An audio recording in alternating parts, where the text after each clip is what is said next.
Hello, welcome to our Manifest Your Desires workshop. My name is Sage Gwendolyn, and I'm here with my friend Kiki. Hi, everybody.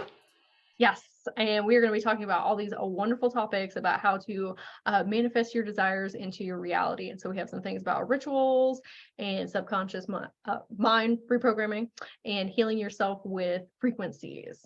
And so Kiki is going to kick us off here, and she's going to talk about Huna Reiki because she is a practitioner in that. Yes. Hi, everybody. I'm Kiki. I am a spiritual guide, a Reiki master teacher, and sound weaver. And one of the practices that helped me manifest four big things over the past year was something called the Ha Right in Huna Reiki. And Huna Reiki is big island love. It is born from Hawaii, comes from the word kahuna, which is secret. But there is a specific prayer of manifestation that they go through, and mana means breath. So we're drawing from our internal breath, giving our dreams life and letting them off into the universe, and then letting them manifest and come back to us bigger and better than what we thought of before. So it starts with your hands. So you connect your wrists, your fingers don't touch. It's almost like an open lotus flower. Oh, I like that. And you're going to breathe. Okay. And slow down your breathing. So in through your nose and slowly release out through your mouth, like you have a cup in your hands that you're filling. So you'll do this for 1 to 2 minutes. And as you're doing this, you want to picture something you want to manifest in your life. Visualize that picture under the breath. It can be very vivid and specific. It can be blurry. Let the universe surprise you. We'll do 3 more breaths. And then we're going to seal it up with love and send it off into the universe. So on this last one, and you can visualize any vehicle taking it away from you. It could be a lantern, it could be a dragon, airplane, helicopter, unicorn, whatever you like. So let it be. So we've sent that out to the universe and planted that seed. So the work is not done. We want to focus on that one seed. So one of the things that they teach us is not to plant more than one seed at a time, because then the universe is confused and doesn't work on one thing, and not to dig up the seed and plant a new one, because they've already started the work on what we've planted. Mm-hmm. And also something that will not bring harm to others. So, for example, if you wanted a car, but it was your neighbor's car, it's probably not going to happen. If you wanted the same model as your neighbor, then that might happen. And being open to the various ways that that could come to fruition for you. So maybe a friend buys it, or maybe somehow one shows up, or you get invited to an auction that a friend is connected to. So just being open to the possibilities of how the universe is going to answer this question. It's not always super direct and always in our face. So just being really open to receive. So that helped me find a new job. It did help me find a new car, and not my neighbor's. Your own car. What else did I get? Helped us find a new house when the market was absolutely crazy. And most recently, it helped me find a new instrument. You can see it there in the background, that gong. Oh, yeah. I've been following this company online. They actually make the gongs in Italy in a cave. And I was like, I'm going to have that one day. And I did the whole thing and I pictured it. And I was like, I want it to have a lot of blues and purples in it. Long story short, a gentleman that was actually in my neighborhood offering a gong workshop, and he represents them, and had a gong. So I got to see and touch and play and pick my own one out. So I love that. What a cool manifestation. So I love that, giving life into your manifestation. Like, that was super cool doing that exercise. I'm going to do that now. Yeah, because I can really like feel it in my hands. And my manifestation was a new house, and a kite took it away. So I love Yeah, they're that. super fun. Yeah, anytime we can make our manifestations like fun and magical and whimsical, it like adds like a boost up into it. Yeah. So Well, and it's coming from your heart, your love, and your literal breath. So it's like your baby. So it love it. can focus on it. For me, it was very, I felt connected to it, and it was like it already happened. Like I pictured me in the new house, in the new job, in the new car. It was very fun, and it was a cool experiment, and it kept happening. So I kept using it. That's awesome. How did you get into Huna Reiki? My Reiki master got into it. So she took one, asked me if I wanted to do it. My niece is actually going to the University of Hawaii, and I love the islands. I was her nanny when she was 9 months old. So Mhm. coming full circle, I visited her again when she was a freshman, and she's graduating next year. So I hope to go again. And it's just it's almost like a subculture, like the way that they Uh-huh. treat their elders. Everybody gets up, they're like, hi, auntie, hi, uncle. Like there's just so much passion and love and respect. They live longer, and I love the music and the food. It's just, I love the beach and the ocean. And Mhm. that training, I want to do, I want to offer one, but I really want to do it on the beach. So I think that would be really That would be incredible. with Yeah. the waves in the background, because Yeah. there are meditations that are throughout the training, and then there's the end with the attunements. And yeah, it was very cool. Like there were kahunas there, and it's tapped into like Lemurian and Atlantean Mhm. ascended masters. It was right up my alley. Oh, amazing. That's a good thing for me too, because I'm trying to manifest a trip to Hawaii with me and my son. So Ooh. yeah, so maybe this is a sign. Okay, so I am Sage Gwendolyn, like I said before, Akashic record reader, Reiki light language practitioner, and also spiritual coach. And I wanted to share a couple thoughts on emotions as fuel for your manifestations. And so, Kiki, what is something you're manifesting right now, or you're working on? Oh, that's a good question. I was actually trying to think of that last night. Like, what's one thing? Because I'm Yeah. bad. I usually plant too many seeds, so I'm trying to get back to the one thing. Impacting 100 women with my new business direction. Okay. I love that. Okay. So what emotion would that bring you? Like what feeling would it bring you? Joy and pride. Oh, I love that pride. Okay, so what is something that is already bringing you joy in life? Just anything from life. My cats, my niece, my friends, my family, Cool. fuzzy kids. I mean, there's a lot that brings me joy. Good, good, good. Okay, we'll take your cat. Okay. Okay, Yeah. we'll take one. It's okay. So do you ever have like fears or anxieties come up when you're thinking about serving those 100 women in your business? Yes. Okay. So what usually happens when we have that fear and that anxiety come on when you're thinking about your manifestation? Oh, it shuts it down and repels it.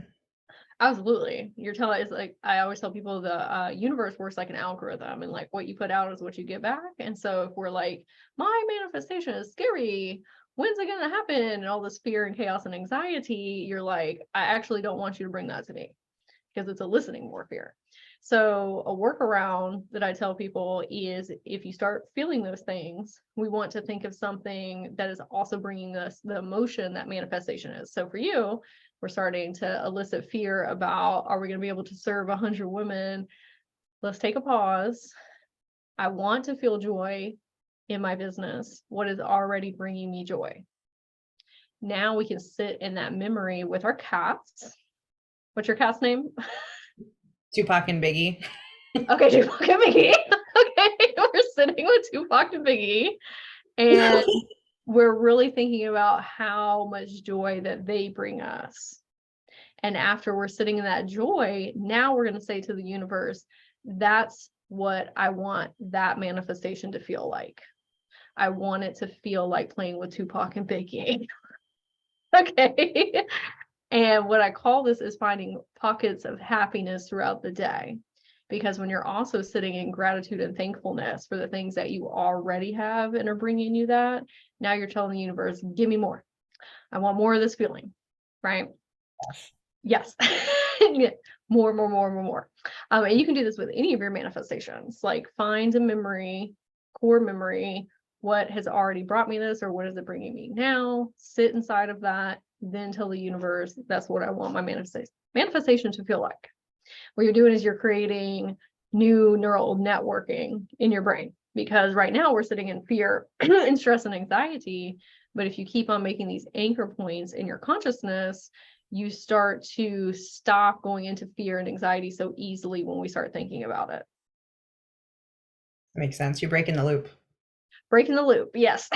Yes. Breaking the loop, yeah. It gets easier the more you do it too, because then you start to recognize when we're going into a fear state and you say, hold on, what feeling do I want to feel? What's already bringing me that? And then you can keep up in that higher frequency. And then all of a sudden we're not feeling stress and anxiety, and then you pull it in. Yeah. What are your thoughts on that? I'm trying to remember the quote. Energy flows where attention goes. Mm-hmm. So if you're constantly in that sense of fear, you're just going to bring and attract more things that scare you. Mm-hmm. Not even that you're blocking your manifestation, you're actually bringing in more of what you don't want. But the universe doesn't know what you want and don't want, because you're thinking and you're on that loop of, how am I going to do this? How am I going to do this? Don't worry about the how, focus on the what. The how will take care of itself. Mm-hmm. I feel like, you know how when you have like a bad morning and then everything just like gets worse and worse and worse and worse because that's what your subconscious and your brain is like looking to affirm, that like, oh, we're having a bad day. Let me show you how bad it can actually get. Yeah. Okay. So when we're doing this, finding these pockets of happiness, we're stopping that loop momentarily to switch the channel into positivity. And one of the things that, like, when I was really struggling with bringing my manifestations in, is because I was not being grateful and thankful for what I already had. And the universe is like, why would I bring you more stuff if you like don't care about the things that are already bringing you those feelings and emotions? That's true. And then also, after the gratitude, like, who do you need to become, or what do you need to do to help bring that in sooner? So like, if you're looking for, going back to my car analogy, is your garage cleaned out? Or are you great? Maybe you have a jalopy and it gets you from point A to B. Are you super grateful for that jalopy? Or is it clean? Are you showing gratitude for it? You know, do you want a stick shift? Maybe you need to learn how to drive stick before you can get the car. Like, there are things you can do to help it along. Mm-hmm.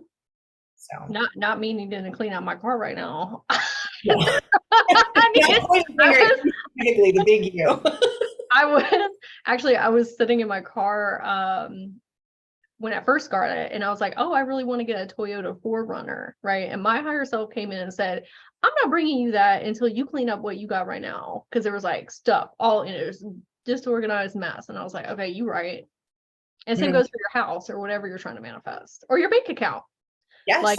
Like are we putting like $1 in our savings account right now, like $1 that we do have, or are we just like kind of putting that off? Very good point. Yeah. Yeah. Are you grateful for what you have? Like, if you have $1 in your savings account, some people don't have a savings account or a checking account, and they live paycheck to paycheck. So yeah, gratitude and appreciation for every, I know you've done a video before where you like found a penny or like a nickel, or like you got a discount you were surprised with, and just be like, oh, that was a surprise. Thank you. Like, I got a refund on like my gas bill recently. I'm like, woo, I felt like I won the lottery. Yep. That's a win. Oh, that's a perfect segue. Let me reset my camera because it's getting unfocused. 1 second. Okay. She's back. Okay, I'm back. Okay, so that's a perfect segue over into abundance is abundance and receiving mode. So a lesson that I had to learn was, we can do all this hard work towards our manifestations and take all these inspired action steps, but if you don't have an open heart space to receive that blessing because you got unworthiness things, or like you don't deserve it, or just stepping outside of your comfort zone sometimes creates anxiety, even if it's good things trying to come in, right? And so I was on a walk one day, and my higher self and guides chimed in. They're like, how are we going to bring you a big giant financial blessing if you can't even take a compliment from somebody?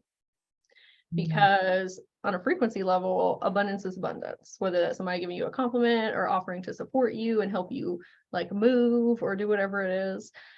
Abundance, or prosperity in abundance, is just good feelings. Like, how much good feeling can you allow into your heart space? So if somebody's paying you a compliment and you're like, oh, I don't believe that. There's no difference between that and the house that you're trying to bring in, or the car you're trying to bring in, or the big bank account you're trying to bring in. You got to start with the micro manifestations, or like the penny that you like said.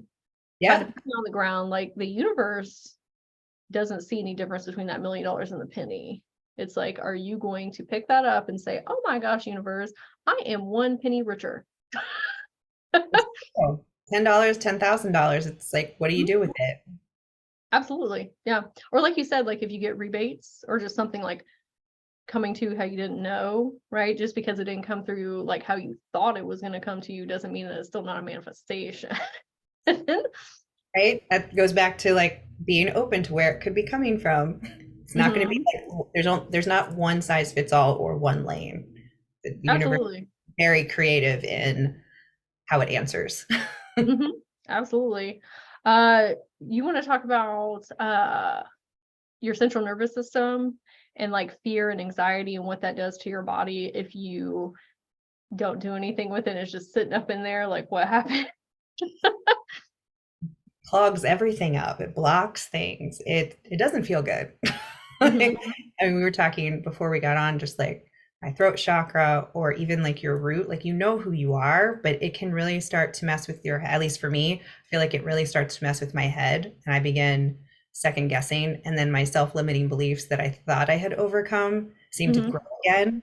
And it's this stagnant energy, and there are a variety of ways that you can move through that and clean it out.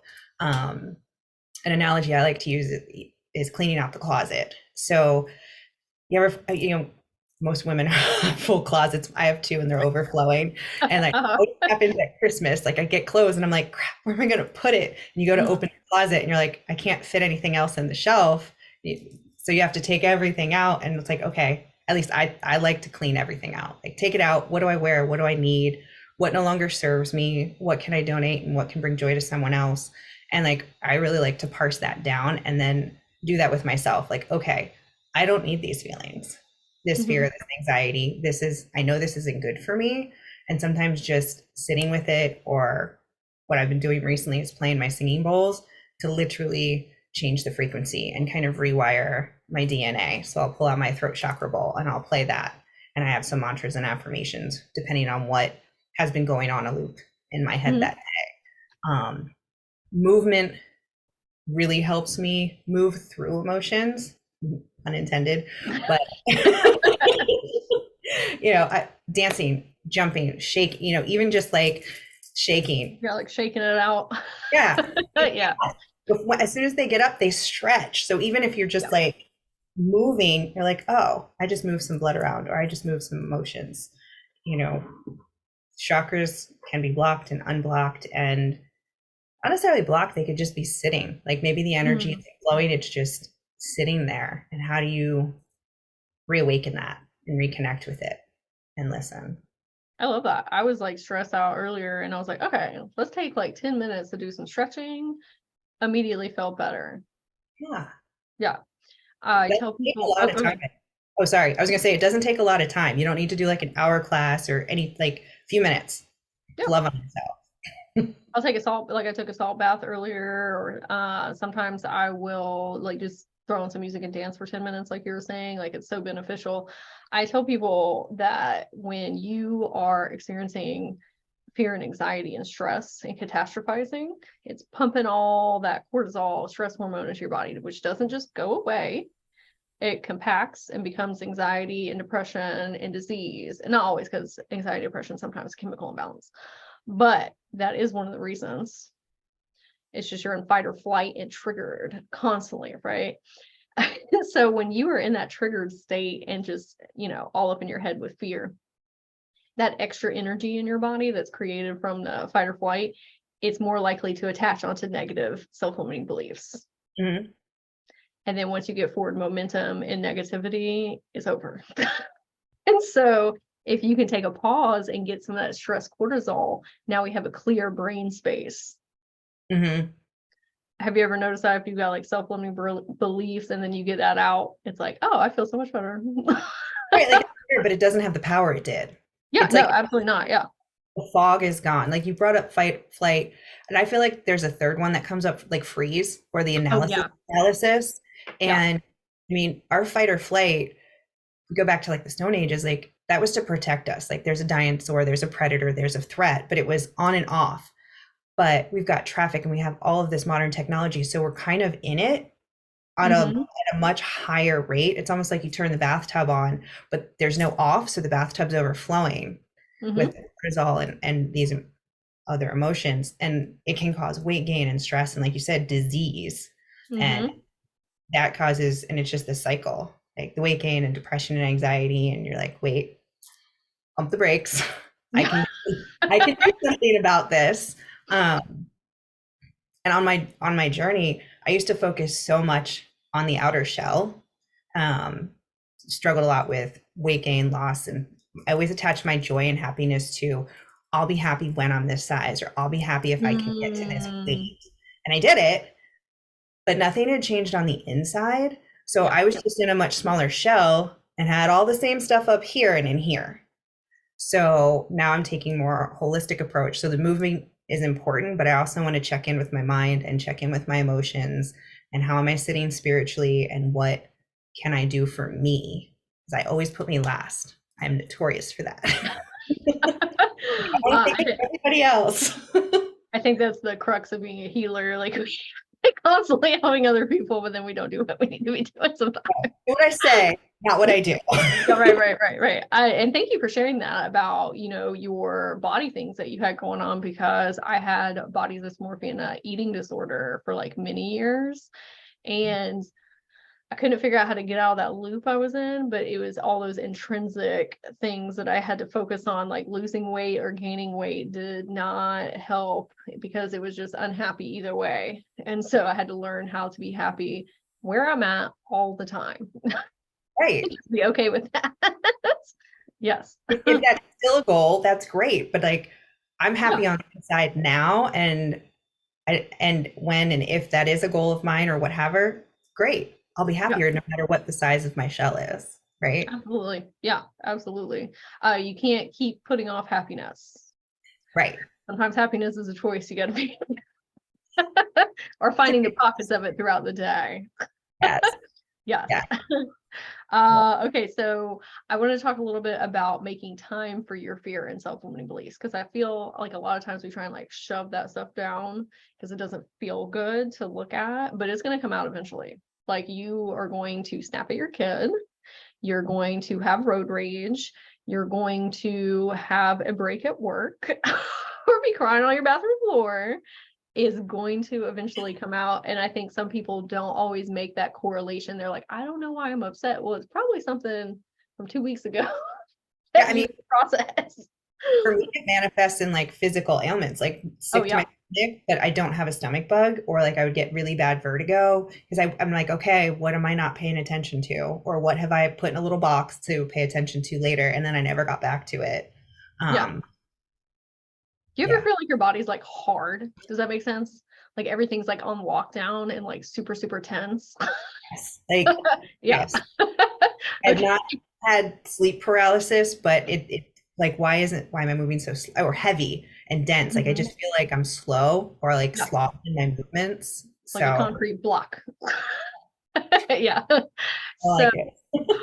I have really shifted this within myself in, okay, we don't always have time to process those things because we're busy, but if you make time for them, then it takes the pressure off of those alert systems, because that's what self-limiting beliefs are. They're like trying to alert you like, hey, something's off or out of alignment in our life. We need to take a look at this or heal something, right? They're there to help you grow and evolve. So when I started friending my self-limiting beliefs and saying, thank you, because you mean I'm about to shift into a better life. So let's sit down and work through these instead of ignoring them. So I'll say, okay, self-limiting beliefs, I don't have time for this right now, but we'll do it on Thursday at 2:00. So Make a date with it. I love it. yes. And so I said, we'll have a Kiki together. Okay, me and my self-limiting beliefs. So I will sit down and I'll say, okay. And I do this with my inner kids because that's where most of our self-limiting beliefs are coming from. So I say, I want you to tell me all the self-limiting beliefs that you're experiencing right now. Like, let's just run through all of them. And so they'll tell me everything that's going on. And I want you to tell me the worst case scenario that could happen. Like the absolute worst thing. Like, and that's not always fun to imagine and envision. But the thing that trips people up with that is they don't frequency shift afterwards. I'm going to talk about that too.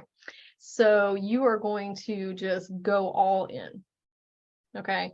And then afterwards, sometimes like your self-limiting beliefs just want to be seen, heard, and validated. And as soon as they get it out, they feel a million times better. They're like, thank you for listening to me, because they're trying to keep you safe and protect you from the unknown, a new reality, what life looks like with your manifestations.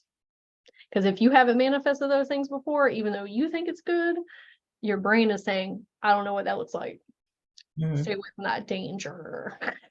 Okay. So we'll sit there and then they'll tell me, and I'm processing my emotions with them. And then I say, okay, now this is where we do the frequency shift. I say, I want you to tell me the best case scenario that could happen. Like, don't put any, containers on it. Like we could find $1 million in a grocery bag today. Yeah, we could meet the person that we need to meet with to get that opportunity or get that job. Like, just go wild with it. Then your self-limiting beliefs are like, oh yeah, that would be really cool. And then they start thinking about the positive what ifs. Now we're in a frequency shift change. And you're open to the realm of possibilities, like you said, of how many different ways something that could come to you. Like, let's take money. So what if it's like, I find money in a duffel bag, I get a rebate in the mail, somebody randomly Venmos me some money, or a friend or family member gives it to me. There's just like a million different ways it could come to you. Yeah. But we get so bogged down in the what ifs if it doesn't. And then we start going down that train. But you need to validate that your self-limiting beliefs feel that way. It's okay to feel fear. It's okay to feel anxiety. I love that you brought that up, because I feel like I always tend to shut them down because they're negative emotion. I think that was something just in our household. My grandmother and my mom were really bubbly and like, it's okay, and like smiley and happy. Yeah. So like, all the positive emotions were welcomed, and the negative, no, it's okay. Like, if you need to cry, let's cry and get it out, but let's go back to this. It isn't necessarily a bad thing, but you still need to process both sides, right? The yin and the yang. Oh, for sure. For sure. I always say, like, negative feelings, like anger and sadness and all these things, like, it's contrast. Like, how do you know what you want to manifest if you don't know what you don't want? Right? Like, you have to have some type of backboard to like spring off of what you prefer and what you don't. Yeah, contrast creates clarity. Like, you have to know hot, know cold. You have to like black and white, and then maybe you like gray or different gradients in between. But you don't know unless you try. I feel like manifesting is kind of like monkey bars. Like, you're all excited and you start, and then you get halfway across and you freeze, and you're like, I don't want to let go, but I want to keep going. So you got to let go of one rung to take. Yeah. And it's like, okay, I'm comfortable here, but I really want that. So I've got to let go to grab that. Yep. Let go of the fear. And it's easier said than done, but it's just a good visualization. It's like, okay, where am I on my monkey bars today? I love that analogy. And I was thinking about that, like with the what ifs, like if you're headed towards positive what ifs and you take that leap and you put your hand out and grab the next what if, it's going to propel you forward, shift you forward into positivity. I mean, what if all the good stuff? I mean, we're so worried about bad, but what if you did, every other? Sure, that could happen, but what if this happens? And just allow yourself to dream. I mean, there was, I haven't read the whole book, but Walt Disney talks about the creation, and the first room was the dream room. They did not worry about logistics. They did not worry about cost or anything that would like destroy the dream before it was fully dreamt. It was just dream, go to town, go nuts, biggest thing that you can design. And they just had so much fun. And then it would go to the second room, and then they would start to piece it. And then sometimes it would get bounced back. But I feel like we're skipping the dream room, and we're trying to merge all three with like logistics and the planning and the how, like, feel the joy that comes with the dream. We never let it like take wings and fully take off. I love that. And I think I think a lot of us, me included sometimes, and I'm sure you too, are playing small. Yeah. Like, we're not really manifesting at our full capacity, because we, you know, manifesting. Go ahead. I was gonna say, small is safe. We do it It is safe. safe. It is Yeah. safe.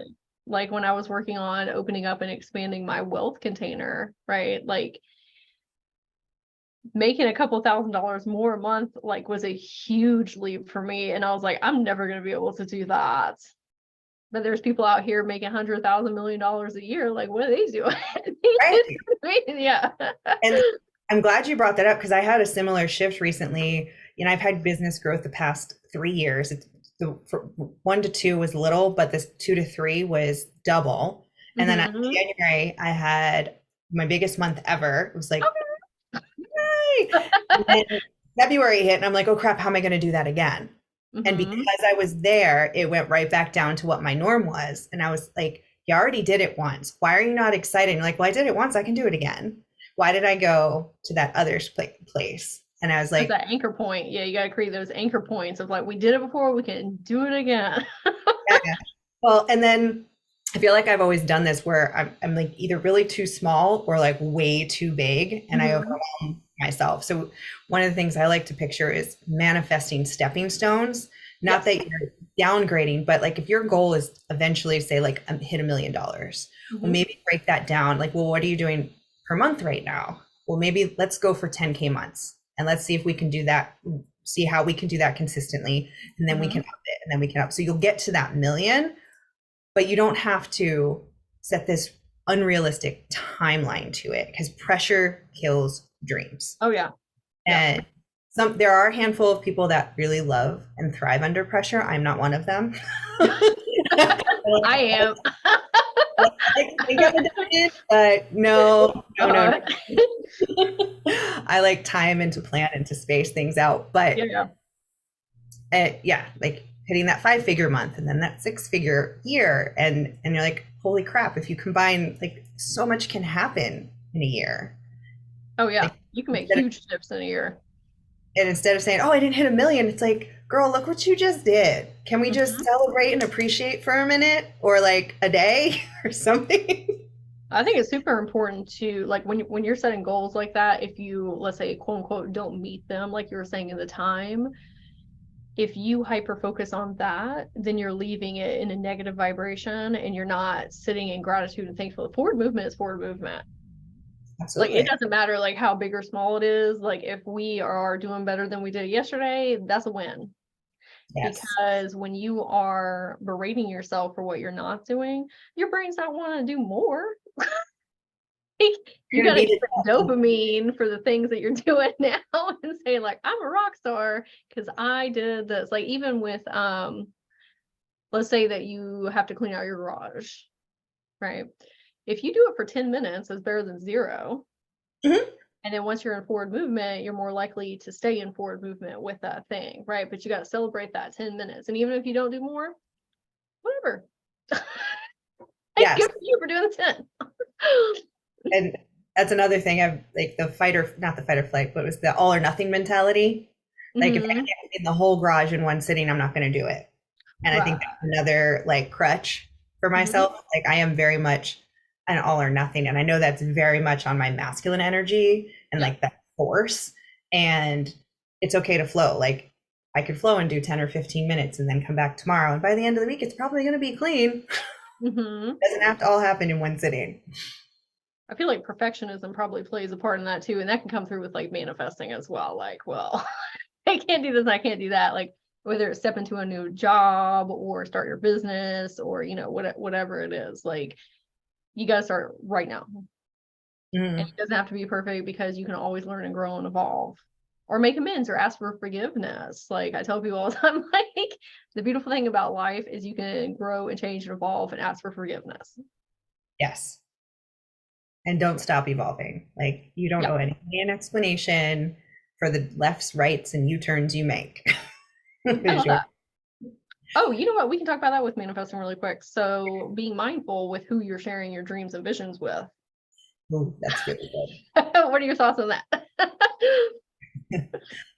That's really interesting topic. So, it's important who you share it with, because you know you know who's going to be excited and who's going to be. I feel like for me, I'll use as example my family. It's like, oh, that's cute, that little business that you do over there, and Oh, I'm like, that's just like cut. Yeah. yeah, just like they mean it. My mom's, I'm so proud of how hard you work. You know, that's great that you have that on the side. And I'm like, well, it has been on the side for 17 years. So yes, that part's on me. I do want it to be full time, and I hadn't treated it full time. So that was kind of an eye opening. Like, huh, is that coming from them or am I projecting that? Hmm. Um, and then there are some of my friends who don't want me to do it, and it's I really believe it's coming from a good place. They are worried about me, right? Are you going to make enough? Are you going to be happy? You know, you don't have the secure. We're so programmed with the corporate job and the healthcare and all of that. But even if it's not your business, or if it's going to Hawaii or a financial breakthrough, some people are going to just cheer you on no matter what, and Hmm. others, their jealousy is going to pop up, or their envy, and they may not mean it intentionally, but it could come through, and that energy can bounce off of you, or it can be absorbed by you depending on how aware you are of that. I mean, what do you Absolutely. think? And sometimes people have their own fears and projections and could never visualize themselves in what you're trying to do. And they also don't understand what they're trying to do because they're not you and they're not living that vision and that path. So I always tell people, like, be very mindful of who you take advice from, because if they're not living a life that they want to be in and they're happy and passionate and thriving, like, probably don't need to be taking advice from that, right? Yes. Yeah, and even there's things that are unsaid that you absorb. Like, I can like you said, I can have a conversation with somebody and I tell them something that I'm interested in or doing. I can tell if they don't care, or if they're like, okay. Right. And you let that fear start running, and then you hear it in your own voice and think that they're your own fears and doubts. But it was a projection of their fears and doubts Hmm. that you've Yeah. now incidentally absorbed. Yeah, like when and this kind of goes with manifesting too. When I'm talking to people and I say, if you have voices in your head that are telling you like you're not good enough, all those self-limiting beliefs, okay, imposter syndrome, people pleasing, where did that come from? You weren't born with those things. Like, a baby's not born with self-limiting beliefs, imposter syndrome, perfectionism, whatever. Like, you learn that from somebody. Who in your life taught you that? Or did you hear that from? Or who emulated that behavior? Because if you can pinpoint where that came from, now you are not that. You've just been hearing it in your voice as you, so you think it's your voice. I literally just saw like two streams of words and one just veered off. Very cool. That's cool. Bye. I think I should give an example to that. So just in case Yes. anybody like go deeper. So I was hosting this workshop and I messed up like one of the slides on like I was doing a live workshop. And I started having like an internal panic attack because of the people pleasing and the perfectionism. Okay? And so I get off when I get done. I haven't heard this voice in a long time, and it said, "You are so dumb and stupid. You, like, nobody's gonna think you know what you're talking about. You're gonna fail in your business." I was like, "Whoa!" I said, "Where is that coming from? We haven't thought that in a long time because I used to have very bad self-esteem and confidence." And I said, "Where's that coming from?" And my inner child said, "Grandma used to say that all the time, but she used to say it to herself." My grandma would say she's stupid and dumb and just say all those things constantly. And what happened when I was a little girl is I internalized that and started saying it to myself. And then Right. it became my internal voice. But it actually didn't come from me. I didn't think that. It's just something I heard over and over and got programmed with. So when I said, "Oh, well, that's actually grandma's belief, not ours," right? She was like, "Oh." I was like, "Do you actually think you're dumb and stupid?" And she was like, "No." Exactly. Uh, Where did it come from? Somebody else's fears and projections and trauma, probably. yeah. Thank you for sharing that. That brings a lot home for me too. Like what parents said, or like my older sister, and fears that they've had, that I feel Yep. like I'm kind of going through a list now. Like, oh, I've absorbed a lot. That's not me. Yeah. And you really solidify it because it's like, well, no, it's my thought. No, Hmm. it's our sister who and we want to listen to them because they paved the path Right. and they're done that. They've lived life, right? So obviously they know what they're talking about, what's going on, but they don't have the same dreams, goals, and visions as you. They're not living the same life. So I thought I'd share that in case it helps anybody. Yeah. So you have some rituals to share with everybody, some different manifesting techniques and practices. Oh, yes. So, like, where are we going? Vision boards and post-it notes have Yeah, been, and journaling. Yeah. and journaling. Thank you. So I started with post-it notes. So literally just all the rainbow colors that I could find and would write one thing on each one. And I had it like a rainbow on my bathroom mirror. So I would see it. Oh, that's so cute. It's very Kiki. Yeah. I love unicorns and rainbows, if you guys don't know that yet. So then I would see it every day. And whether I believed it or not, I would just plant the seed and I would just read through them as I'm brushing my teeth and getting ready. Same thing at night. So I'm seeing it twice a day.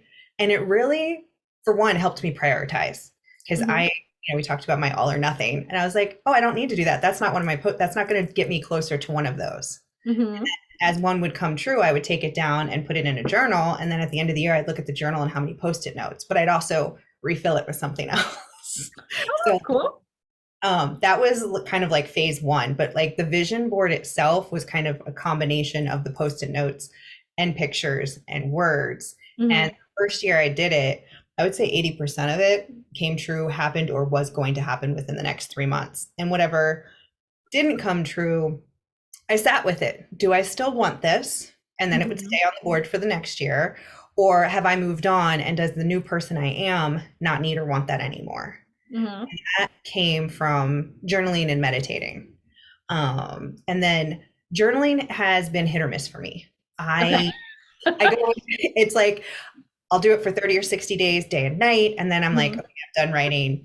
And then I go to voice notes or I type things. Like I'm not good with sticking with one thing. I like variety. And sometimes I really feel just like pen to paper, like I need to get this out and I need to just free write without having to go back or edit. And going back and reading some of the things, I was like, wow, a lot of this has come true. And then it also gave me a gauge of how I was feeling. So I would always start with appreciation in the morning, like, and gratitude. Like, what are 3 things that I'm grateful for? So even if I wasn't feeling well or it was like an off morning, right? I don't throw the whole day away, but it was like, okay, I love my pillow. I love snuggling with my cats. Like you can always find something, and that immediately would shift. And then I kind of reset my day without having to do Groundhog's Day and do the whole thing over. And then at the end of the day, I would write down what were the top 3 emotions that I felt.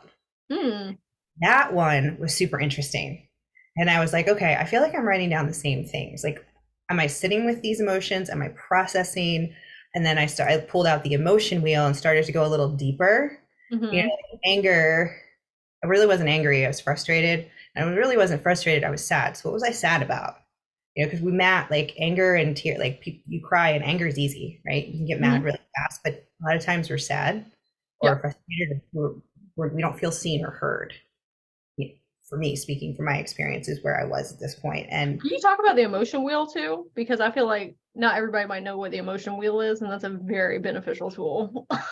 Yes. So I mean, if you Google emotion wheel, it is a rainbow colored wheel and it has, I don't know if it's 5 or 7, but the key emotions are in the middle. So if you have anger, it'll actually fan out like frustration, sadness, and it has all the emotions associated with anger or that are kind of along that line. And then it has like fear is one. And then I'm trying to think of some of the other ones, the happier ones, like joyful, happiness.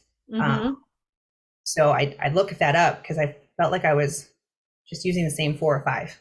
I was like, I know I have way more emotions than this. Yeah, it's hard to put a name. It's hard to put a name to it if you don't have it right in front of you, like on the wheel. Right. Yeah. And then, going from anger to love, that's a big leap. Yeah. But maybe if I could move myself from anger to frustration and then maybe frustration of forgiveness or self-forgiveness, and then love. So maybe I can make little shifts along the way, and then the jump doesn't seem so big, and I'm still making forward progress.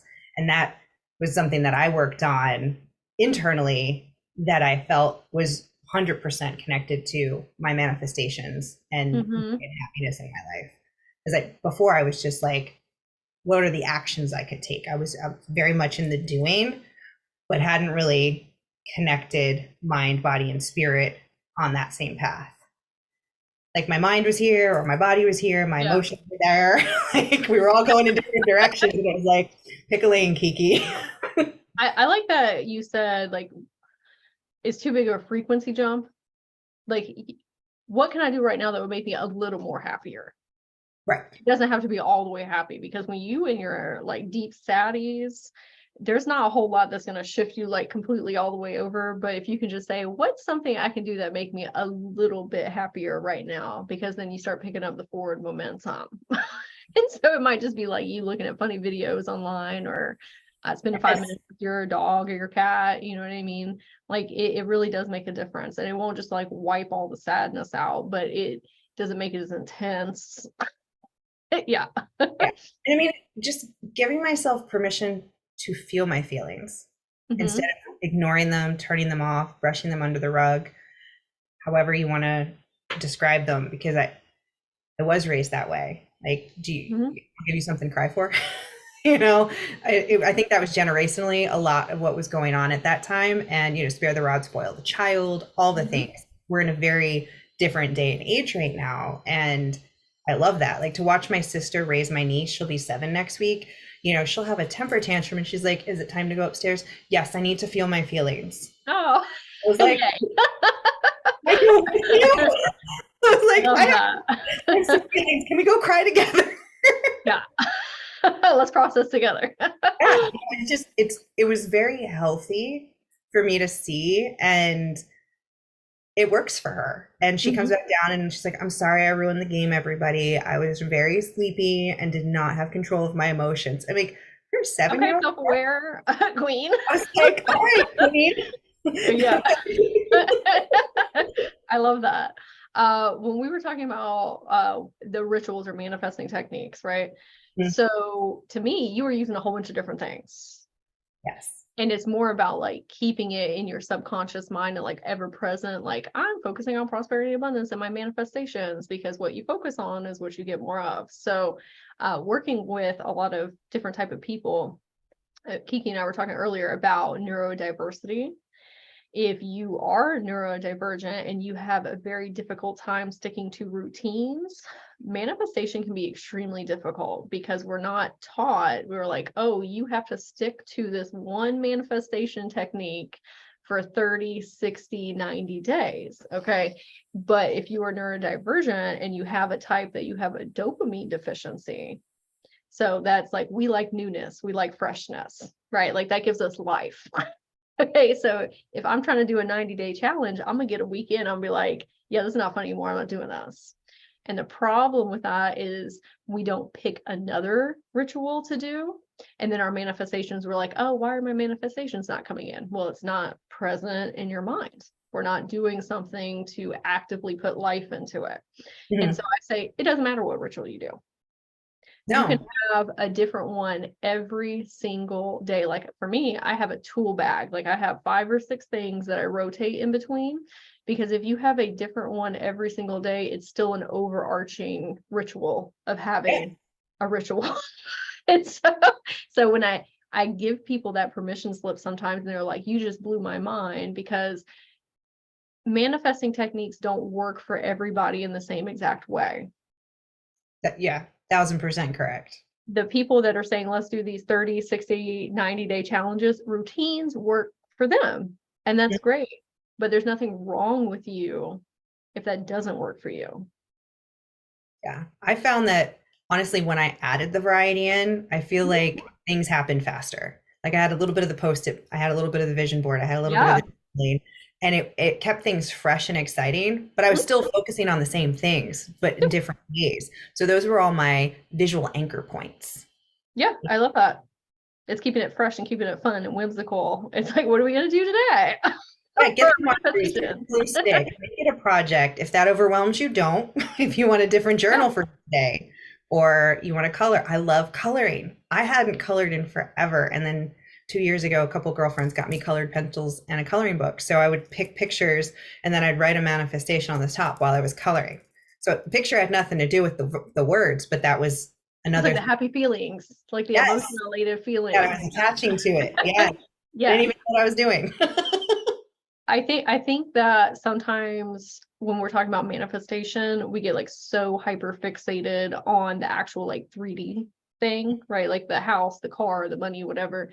You have to align with the feeling that's Mhm. underneath that to bring it in, because we're energy and motion. Emotions are the fuel for your manifestations. And so if you want to align with the frequency of that house, which is like safety, security, peace, happy, you got to feel that first before you can bring it in. Yes. And we were talking a little bit about intuition, and I like to think of it as my internal GPS, but I think I had mine on mute for a while. You know how you can mute the voice commands? Oh So yeah. still on, Yeah. but it wasn't like the You're like, voice, I hear you, but I'm not really listening. right? Yeah. And Okay. it's like tapping back into that really helped guide me. So like two of the things that I say before I even start visualizing are, I am guided, I am gifted. I am guided, I am gifted. I'm guided, I am gifted. And then I just feel like this peace wash over me. And I'm like, Mhm. okay, what am I going to visualize? What am I going to do? What's my ritual today? And just go with what feels right for me. And that can be different. And it has Yeah. been. And it's been beautiful. You know that saying, follow your bliss? Mm-hmm. I always thought that was a whole bunch of like blah blah blah. Okay, just like not like whatever, is very cliche. But I was having a conversation with my higher self one time, and she was like, all of these manifestations that you want to bring in, are you being happy? Right? Like feeling good and being happy. Like if you can pick your happiness in any moment, it's going to lead you to your manifestations naturally, because you're aligning with the vibration and frequency of happiness. So if you are not putting yourself first and doing your self-love and self-care practices, like it's harder to manifest from that place of like depletedness. So like all these little momentary things where you can choose your happiness, like in these little blips throughout the day, follow that, and then your manifestation will naturally come in. Mm-hmm. Pockets Absolutely. of happiness. Okay. Big Before we get to pockets. our, do what? Big pockets. Big pockets, yeah. So before we go to our little next segment here, our big segment next, can you pause this so I can run to the restroom? Yes. Do I pause? And we're back. Awesome. Thank you for holding while we went to the restroom. Okay. So Kiki and I are going to share some of our favorite crystals for manifesting as well, because, well, for me, for my own personal opinion, I don't know about Kiki, I feel like crystals have their own healing energy, healing frequency, but they also have their own consciousness. And when you work with crystals like that, they will help you amplify your manifestations. Yes. Amplification is a great word. Absolutely. Yeah, they can be your best friends. Like they love helping you with things like that. And so, Kiki, what are some of your favorite crystals? Oh, I love hematite. It's very grounding because I tend to be like up and in the clouds. So I always have I either have rings on or actually, Is hematite like is it a black? Okay, yeah, like a black crystal. Yeah. yeah. So this actually has the raw form. And Nice. then I like the top of it because it looks like dragon scales. Yeah, I was about to say it even looks like a like the drag, yeah, on the back end. That's super cute. It's perfect size. So sometimes I'll just hold it and just immediately feel grounded and at peace. I like a lot of the blue stones. So the amazonite, apatite, turquoise, and I love Larimar. Okay. It's one of the stones that can only be mined 4 months out of the year because it's in a cave that's usually underwater. So fun. Wow, I've never heard that before. I'm gonna have to get me some. Yeah, get it. It's rare. It's beautiful. It's a light blue. I'll grab it in a little bit. But and another one Okay. is sodalite, Oh, which I is love sodalite. good. Yeah, and white jade. So I do a lot of work with dragons. Yeah, we got a lot of dragon energy. If you couldn't tell, um, The elemental dragons I've been doing a lot of work with, and we were just talking about this piece that my jeweler made. So I found this stone, Shattuckite, and I had never heard of it before. I was at a gem show with a girlfriend, and this was just rows and rows of tables and stones, and we were like, you go through and what am I pulled forward, or what gives me the tingles in the fingers. And I had picked this stone up of some kind on like 3 tables, and then I came across this one, and I love triangles. I love the number 3. I didn't know what it would be, but I got the loose stone. I probably had it for 2 or 3 months.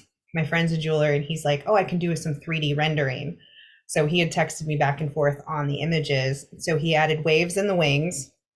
He added a tail. And there are 7 prongs around the triangle for the 7 chakras. And then at the back, we used the water dragon waves. It's actually a water dragon Reiki symbol for amplification. And I wanted it to hang in my heart center so that it would help amplify love. Like projecting it out. Like, yeah. Like a Care Bear. Yeah. I love it. And then fluorite. Oh, yeah, fluorite's great. And I tend to work with towers and palm stones. I love feeling and connecting with the gems, and they're sparkly and pretty, and they bring me joy. Yes. I have some of my crystal friends here as well. I like how we have different ones. Yes. But yeah, we have a whole 2 completely different sets. Okay. So first we have selenite. So selenite is a great clearing and cleansing crystal. So if we're having a lot of heavy dense energy, self-limiting beliefs, you hold on to one of these or just any piece of selenite, and it'll help raise your vibration at your frequency. Kind of same thing with angel aura quartz. Very high vibration and high frequency will help you get into like your imagination and your creativity. It's very like unicorn-esque energy. So just fun and magical and whimsical. And then we have amethyst. I love amethyst. This is specifically dream amethyst, is why I store her, but this will help you tap into like your third eye and like the being more open to the possibilities of how things can come to you. Kind of like we talked about, like it could come from anywhere, from any source. And then we have these 2 green crystals. So this is green moss agate, which is a growth stone. A lot of gardeners use this with their plants, and it'll help you with shorter term manifestations to bring them in quicker, like smaller ones, if that makes sense. And then green adventuring is really good for longer term manifestations. And so this is you're in it for the long haul with something. And it helps you figure out what your heart's desires are, because sometimes we're unclear of what we want. And so this is a good stone to help you figure those things out. So yeah, those are my picks, my top picks, manifesting crystals. What was the aventurine wrapped in? It's like it's a jewelry piece, like it hangs on like a necklace. I'm not sure exactly what the symbol is for. My friend gifted it to me, but it's his home. Yeah, like copper, which is another. Yeah. Oh yeah, copper. Yeah. I thought you meant the symbol. I'm sorry, but yes, it's copper. Yes. Which copper is a what's it called? Conduit. And so it will amplify your crystals if it's wrapped in there. Yeah, my girlfriend she'd made I don't know what they're called, like a terrarium, but she'll have like a glass bowl and she'll wire wrap copper on the base, and then you can put salt and herbs of your choice and then crystals, and she'll put that under her Reiki bed, and then you for each client you can pick your own crystals that you want amplifying under you while she works on you. That's amazing. Does she sell those? She does workshops. She's in Canada, but yeah, she does like in-person workshops, and then you make your own and take it home. But the base is the same, and then each client can pick and choose. So she has a shelf unit of a variety of crystals that you can choose from. How fun. Yes. People are so creative. Love it. Yes. And I think that you had a story piece that you wanted to share. Yeah, so I've been reading The Good Energy book by Tess Whitehurst, and I came across this analogy and I thought it would be great for this. So imagine a waterlogged stone fountain that has been sitting stagnant for some time. So it hasn't been on, water hasn't been moving. Somewhere along the way, plant and bacteria organisms found their way into the water, and it began to turn green and stink. Then imagine a gardener came along and transferred that water to a lake where the bacteria and plant organisms could thrive in a spacious and diverse habitat. Next, he cleans the bottom of the fountain with natural organic cleaners. He replaces the water with fresh, clear, sparkling well water. And finally, he turns on the fountain so it flows, sparkles, and generates the negative ions, the scientific term for good vibes, and it stays fresh. Okay. So, metaphorically speaking, we can think of the fountain as our body. The water is the energy in our body. Bacteria and plant organisms are our trapped emotions, thought patterns, and old habits that no longer serve us. The lake is the infinite unified field of love that underlies all things in truth, which always brings order to all other layers of perception, and which we can easily access simply by becoming conscious of it. The gardener, the spiritual healer and practitioner, you, instead of using actual cleaning supplies, they use their focused attention to clean the energy by helping it along with things like sound, chimes, rattles, drums, bowls, prayers, chanting, light linguistics, natural ingredients, sage, smoke, sea salt, even crystals. So if you think about it, in our not so distant past, our dwellings used to be less permanent. So we might be in huts and things closer to the wilderness and the likes of nature. So there was this natural energetic cleaning that happened. So there wasn't this buildup of stagnant energy, which is why we go around, at least I do, and clean and sage my whole house once a month at least. Mm-hmm. So there's just this energetic residue that builds up, thoughts, words, emotions, people coming in and out, and even in our physical bodies. So what used to clean the energy? Well, the wind would move it, sunlight would activate it, think of fire, rain would wash it, and then the earth would absorb it. So I love working with the elements for those reasons that I wanted to share. See if that resonates with you. I was getting chills all over my body. I was like, yes. Right? It's like all the layers. It was very layered. I work really well with like imagery and like analogies like that because it really like sinks into my subconscious. And the next time I have like beliefs and start running, I'm gonna think about that fountain. Yes. Yeah. Clean the fountain, go swim in a lake, go take a shower, take a bath, like whatever you need to do to get rid of the stank. Negative. Yes. I love it. Thank you. Thank you for sharing that. That was awesome. And what book did that come from? That's called The Good Energy Book by Tess Whitehurst. Cool. I'm gonna have to check that. I'm gonna have to get that because I really liked the different layers of frequency healing he was doing there. Yes. And she goes in, I haven't finished it, I'm about halfway through, but she goes into clutter and what that does for us consciously and subconsciously. And like, if you think about things in your house, they're like all the tabs that are open on your computer and you don't realize you could be leaking energy. Like maybe you have a pair of sweatpants that you forgot about that's bunched up in the corner somewhere. I mean, that could be leaking. Or maybe you have a gift that you never really liked or you don't wear anymore and it's just sitting there. Or you have a pile of stuff you've been meaning to take to Goodwill. Just take it to Goodwill. Clean out the energy in your house. So, and she has a list of things and how you feel. It reminds me of Marie Kondo, does this bring me joy? No. Okay, I'm done with it. Yeah. So I've been doing some decluttering and some spring cleaning. So got a couple bags to go to Goodwill. Oh, nice. Okay. I always tell people when they're trying to manifest something that what does your home and your car space look like? Because if it's decluttered, if it's cluttered up, it clutters up your mind. It clutters up the energy because your home and your car, like you're in them so much that it becomes part of your energy field and it really affects you. It's like part of you, kind of like your phone is now like an extension of you. So if you want to bring new energy in, new feelings, we got to clean up all that other stuff to allow the space for it. And I wanted to give a example of when I did this and it really helped me shift. And so I had a partner in the past who gave me this unicorn jewelry box. And it was super cute because it played the theme song of this place that we used to work together. Anyway, so it's a very thoughtful gift, right? But then we split up and I had it right next to my bedside table. And I love that thing so much.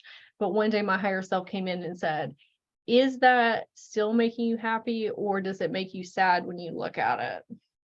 Because we're not in that relationship anymore, and we're keeping it like in the background of our mind, running every single time we see it. And I say, you know what? It probably is time to rehome that so I can bring new energy in. Right. And so there's this place in my town that has like library books, or not Mhm. library books, it has books that you can go and people put them in there, and then you can go just take it and do like Yeah. exchanges. Yeah, it's super cute. So I said, you know what? I'm going to take this jewelry box and I'm going to put some crystals in it. And I'm going to write a note that says like a little story about how I got it and then why I'm passing it on to the next person. I was like, oh, I hope it brings you so much magic and whimsy and you have fun with it. And I put the note in there and I put it in the thing. I felt so good. And I felt all this energy like come up out of my body, and my room just felt completely different. I bet. I love your word rehome. That's so Yeah. beautiful. Yeah. I was like, oh, you know what? Because sometimes we get like attachments to things, like Mhm. real attachments to things. And so I said, if some little kid comes and gets this, instead of me just, because it was a very special piece, I'm all about taking things to Goodwill because Yes. people need their things. But this thing in particular, I was like, I need to know that this is going to a child who's really going to love this. Right. And so it brought me a lot of peace doing that, rehoming it. Yes. No, that's awesome. I mean, with our computers and our laptops, like we shut them down at the end of the day, or we restart them and they need to do updates, but very Yeah. rarely do we do that with our energy systems. I mean, we Hmm. do sometimes with our mind.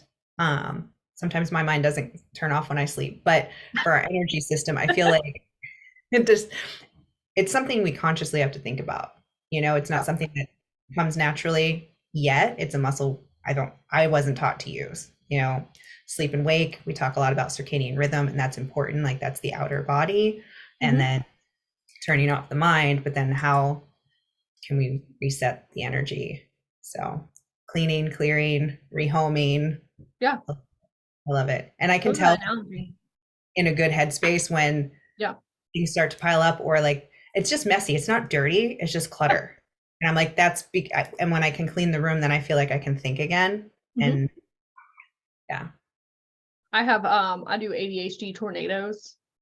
And so like I'll be trying to get ready and there's just like I'll be throwing stuff all over the place. And then if I just leave it, I get very anxious. And as soon as I clean it, it's like, okay. Right. Like all the light bulbs start to go We're in off. peace. Yeah. Now we can move forward. Yeah. Okay. So Kiki, this has been super awesome. Thank you for hosting this workshop with me. Appreciate you very much. It was super fun. I appreciate you. Thank you. This has been a ton of fun and covered a lot. Yeah, This we has did go through a lot of things, a been- lot of things, a lot of things. Do you want to share where everybody can find you, like all your socials, your website, and all the things, the wonderful things that you do? Yes. So I am at Kiki Tyler on both Instagram and Facebook. My website's being reworked right now, but you can find me on Facebook and Instagram. And I have a super fun blacklight dance party every Monday night virtually, so you can join me whenever. And if you can't join live, you can get the recording, but you can turn your camera off. I bring the black lights and neon lights, and we dance and party and have a good time. So if you're looking to shake out that energy, that's a place to do it. I also offer sound healing and Reiki, and have a new membership launching in April. So stay tuned. Yay! I was so excited for you. And so yeah, if you are experiencing a lot of stress and anxiety, you can go to Kiki's dance parties and get that stress cortisol out of your body. Yeah. Yes. So Sage Gwendolyn, you can find me at Soul Harmony Magic. That is my Instagram, my TikTok, my YouTube channel. I do a lot of longer form content over there. I do spiritual coaching. So I really focus on inner child healing with people. That's where most of our behavioral patterns and triggers are coming from. So if you've got a lot of self-limiting beliefs, working with them will help you release them at a much deeper level. I have a group coaching program. It's called Boss Babes Inspire. And so if you're a spiritual entrepreneur or you want to get into a spiritual business, that is what that program is for as well. So thank you. Make sure you follow both of us, and we would love to have you in our communities. Yes. Thank you. And manifest away. Yes. All right. Bye.